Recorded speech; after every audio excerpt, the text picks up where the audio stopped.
Hi guys! Alors aujourd'hui je vais vous parler d'un youtubeur que ma soeur m'a fait connaître et que depuis je kiffe en fait, tout simplement. Bilal Hassani! Alors si vous le connaissez pas pour ses vidéos habituelles, vous le connaissez peut-être pour sa reprise de Jaja qui a pété les 4 millions de vues. Ou encore pour son propre morceau qui est sorti il y a une semaine, Roi. Quand je rêve, je suis un roi. Bilal, I love you. Mais alors ok, on kiffe Bilal tout ça, mais pourquoi est-ce que je vous parle de Bilal aujourd'hui? Parce qu'en ce moment il participe à l'émission Destination Eurovision. En fait c'est une compète où le finaliste présentera la France au concours annuel de l'Eurovision. Et lors du prime du 12 janvier, les choses sont un peu parties en n'importe quoi grâce à mon chicho André Manoukian. Ancien joueur, la nouvelle star est connu surtout pour son côté charmeur et surtout pour ses quotes intergalactiques. Vous chantez pas assez avec votre anus. Franchement le gars il vit sur notre planète, il est un peu chelou, mais c'est un gars sympa. Franchement, je pense pas à mal. Mais là André, tes quotes, tes citations mythologiques là et tes trucs d'anus, reviens avec nous en 2019 s'il te plaît. Alors voici le commentaire malaisant. Il est porteur des deux sexes et c'est fabuleux. Et je voulais juste te dire un truc, dans l'Antiquité, les personnages hermaphrodites étaient des divinités. Et c'est ça que tu portes. Alors après ça, les gens de l'internet étaient pas super contents. Moi aussi. Peut-être même que toi-même à l'instant présent, t'as pas compris ce qu'André Manoukian avait dit de mal. Ce que je peux comprendre. Donc je vais essayer d'éclairer quelques lanternes. Manoukian nous parle de Bilal en tant que porteur de la beauté de deux sexes. Et il vient nous parler aussi de divinité hermaphrodite. Wesh, sauf que Bilal il est pas porteur de la beauté de deux sexes ni hermaphrodite, enfin, à ce que je sache ou à ce qu'on sache. Et le youtubeur parle souvent dans ses vidéos du fait que oui, il aime les perruques. Oui, il aime le maquillage.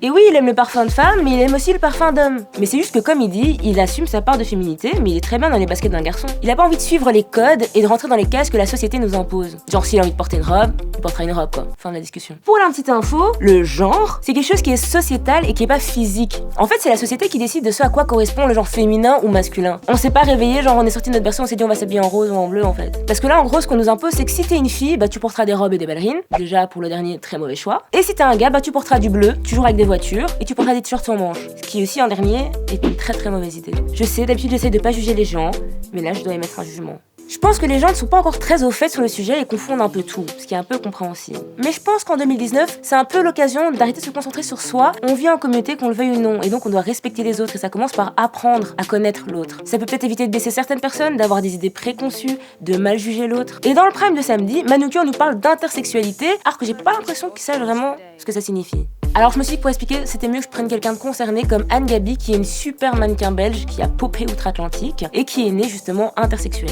Le problème parfois avec l'intersexualité, c'est que souvent les parents choisissent le sexe de l'enfant. Alors ça peut paraître logique, mais non. Je pense qu'il vaut mieux attendre que l'enfant choisisse par lui-même, que ça peut amener à des situations vraiment horribles. Il y a des gens dont les parents ont décidé qu'ils seraient des garçons, alors qu'ils grandissent en se sentant filles, en se sentant mal dans leur peau de garçon, et doivent refaire toute l'opération en sens inverse après. Je te dis pas la vie, l'enfance, les sous, et psychologiquement l'impact. Et l'hermaphrodisme rentre dans cette multitude d'intersexualité. On comprend que Manoukian a voulu faire des belles métaphores pour se faire un compliment, et encore on dirait qu'il essaie de montrer sa bien-pensance, mais bon, ça, c'est une petite critique. Mais il faut peut-être se renseigner avant sur le sujet. Donc je me suis dit pour l'occasion que j'allais choisir 3 termes que j'entends souvent et peut-être toi aussi sans savoir ce que ça veut dire. Je vais faire une définition simple. Les queers.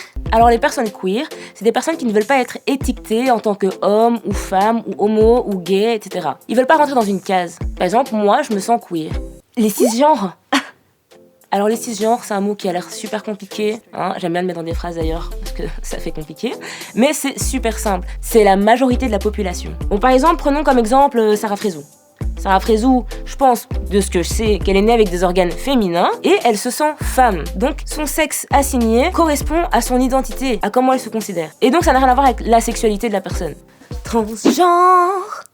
Donc les personnes transgenres ont une identité de genre qui ne correspond pas à leur sexe de naissance. Ce qui veut dire que moi par exemple, je suis née Anne-Sara, je suis née fille, sauf que je me sens garçon depuis toujours. Mais vraiment, c'est pas genre je fais des expériences, c'est l'âge, elle apprend à se connaître, elle se cherche. Non, je me sens garçon, je le sais. Donc il faut savoir une chose, ce n'est pas parce que tu es transgenre que tu veux changer de sexe. Transgenre, c'est différent de transsexuel. Donc transsexuel, c'est quelqu'un qui va changer de sexe grâce aux opérations ou autres, comme les hormones. À ne pas confondre non plus avec travesti, ce qui veut dire que genre le jour j'aime bien être comme ça, et de temps en temps quand je sors le soir j'aime bien m'habiller en garçon, et vice versa. Et transgenre, ça n'a rien à voir avec la sexualité, ok? Il n'est pas question d'attirance sexuelle ou de... voilà.